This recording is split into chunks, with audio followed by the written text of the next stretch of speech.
Ranar Lahadi 18 ga watan Fabrairu aka gudanar da bikin taron cika shekara 50 na mai girma dagacin Kawaji Alhaji Umaru Adamu. Shi ne dagaci na 10 a wannan gunduma, yana da 'ya'ya 26, jikoki 118. Mun tattauna da wasu daga cikin 'ya'yansa ga abin da suke cewa. Muna tare da Hajiya Halima, daya daga cikin 'ya'ya na mai girma dagacin Kawaji Alhaji Umaru Adamu, wanda yake cika shekaru 50 a kan gadon sarauta.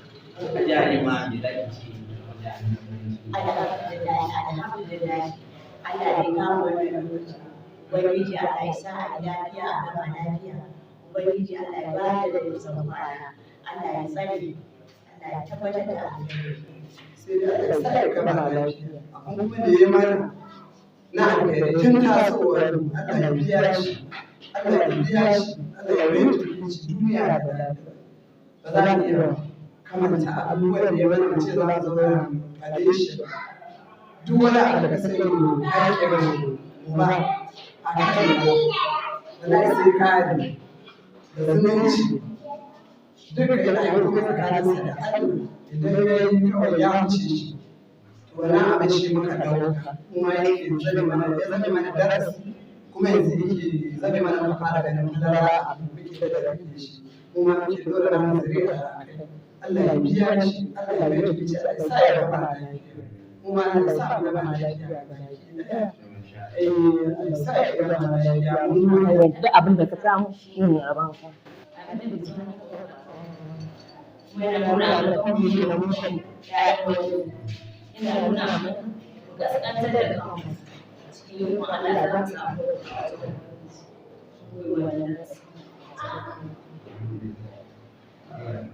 A daidai wannan lokaci muna tare da Malam Shamsuddin da mai girma dagacin Kawaji Alhaji Umaru Adamu, wanda ya cika shekaru 50 a kan gadon sarauta a yau. Wani irin farin ciki da murna za ta nuna a wannan rana? Assalamu alaikum, bismillah. Dukkan yabo da godiya sai ya wata ga Allah, sai da aminci sai da tabbata da shugaban annabi Muhammad sallallahu alaihi wasallam. Alhamdulillah. Yau duk murnar da mutum zai faɗe ta a baki ba za ta misaltu ba. Dalili murna ce wacce ba ta da adadi, sai dai kawai mutum ya ce alhamdulillah, yana hamdala da Allah. Dalili shi komai da Ubangiji Allah ya kama wannan lokaci. Mahaifin ya cika shekara da su daga cikin sarrafa, kuma duk wani abu wannan ba wani tunani ba ne, kuma wata dabara ko wata hikimar Allah ne su. Kuma alhamdulillah muna jin daɗi da farin ciki da Allah ya kashi wannan lokaci tsawon wannan shekara 50 yana cikin ƙoshin lafiyarsa, jama'a yana da jama'arsa lafiya, yana mutunta ana shawari, kuma jama'a sun ba da alhamdulillah Allah ya saka musu da alkhairi. Ba jama'ar da saka wajibi ba da sauran na Nasarawa da gwamnan da jihar Kano baki ɗaya. Saboda haka mun yi Allah ba mu wani za mu shi Allah sai da alhamdulillah. Wani irin darasi a wajen mai girma dagaci na yadda za a tafi da al'amuran jama'a, musamman kasancewa an taso ana tare da shi tsawon wayannan shekaru, yadda idan ka gudanar da tafi da al'amuran jama'a wani irin su ne Alhamdulillah, yau zan bayyana wani abu da yake cikin zuciyata wanda kullum muna tare da shi nake ɗaukan darasi kan wannan abu. Dalili duk abin da yake wallahi duk abin da kai masa in ka haɗu zai zama kai masa.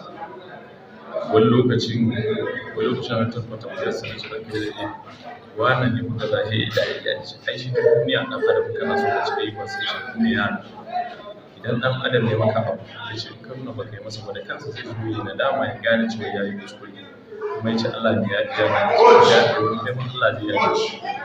Wannan darasi ba ƙaramin darasi ba, kuma wannan magana da yi har kullum idan wani wani abu ne tunani, idan na ji kwanciya bacci zan kwanta ba tare da tunanin wani a zuciyarta ba, da na san da ƙarfi zan faɗa ba ya tsara ta rayuwa ba ta da wani abu darasi